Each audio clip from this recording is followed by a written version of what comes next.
নমস্কার। এরপরে এই রকম মন্তব্যের পরে সাধারণ জনগণই তো দিকে দিকে কালো পতাকা নিয়ে বয়কটের ডাক দেবে। আরজি করের ঘটনা নিয়ে প্রতিবাদ আন্দোলন দেখাতে না পারলে সেটা অন্য কথা, কিন্তু এই রকম মন্তব্য কি কখনো মানা যায়?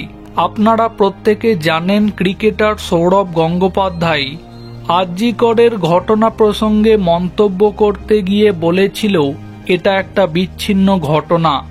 সৌরভ গঙ্গোপাধ্যায়ের সেই মন্তব্যের পরে সাধারণ জনগণ থেকে প্রত্যেকে ক্ষোভ জানিয়েছিল। তারপরে সৌরভ গঙ্গোপাধ্যায়ের টনক নড়ে এবং রাস্তায় নেমে প্রতিবাদ জানাবো বলেছিল সৌরভ গঙ্গোপাধ্যায়। যদিও অনুমতি না মেলায় শেষ পর্যন্ত সৌরভ গঙ্গোপাধ্যায় রাস্তায় মোমবাতি জ্বালায়।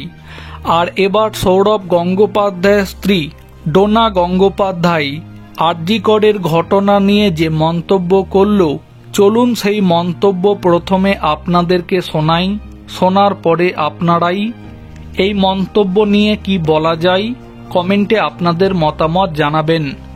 ডোনা গঙ্গোপাধ্যায়কে আরজি করের ঘটনা নিয়ে প্রশ্ন করা হয়, তখন এর উত্তর জানাতে গিয়ে ডোনা গঙ্গোপাধ্যায় বলেন, রেপ টেপ তো সব জায়গাতেই হয়, কিন্তু বাংলার মতো করে এত প্রতিবাদ কোথাও হচ্ছে, এটা আমাদের কাছে গর্বের বিষয়।